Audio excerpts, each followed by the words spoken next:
Hello everyone, welcome to my mini blog. So आजचा breakfast असा होता की मी आज एकटीच होते, त्याच्यामुळे मी ठरवलं की मस्त मटकी आणि पोहे करायचे. मग ते कॉम्बिनेशन आमच्याकडे खूप चालतं, मटकी चिवडा आणि मटकी पोहे, मस्त रस्सेवाले. तर मी एकटीच होते, त्याच्यामुळे मी मटकी आदल्या दिवशीच भिजवली. मस्त त्याला कोंब वगैरे आलेले आहे. तर पोहे बघू शकतो तुम्ही, पोहे बनवले.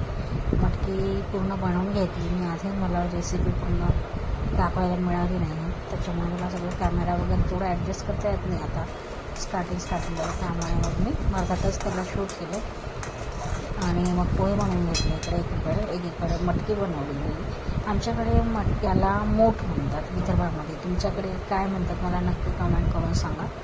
सो अशा प्रकारे पोहे आणि हे रेडी झालेलं आहे. मस्त मग मी गार्निशिंग केली, मीठ रेडी केली तुम्ही बघू शकता. आणि मस्त त्याच्यात सांभार टाकलं. सांभार म्हणजे कोथिंबीर, आणि आमच्याकडे सांभार म्हणतात त्याला. आणि सांभारशिवाय आमच्याकडे कोणती भाजी सांभार नसलं तर आठवणीने ते टाकावंच लागते. म्हणजे सांभार पाहिजेच पाहिजे, कोथिंबीर घरी पाहिजेच पाहिजे.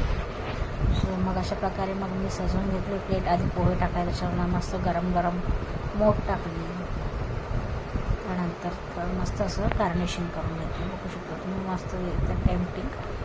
सो तुम्ही असं कधी कॉम्बिनेशन ट्राय करून बघा आणि कसं वाटतं मला नक्की कॉमेंट करून सांगा. मस्त असं. सो तुम्हाला माझे ब्लॉग कसे वाटतात, काय वाटतात हे नक्की मला कमेंट करून सांगा. आणि प्लीज माझ्या चॅनलला लाईक, शेअर, सबस्क्राईब आणि नक्कीच करा. So okay, bye. चला भेटूया नेक्स्ट ब्लॉग.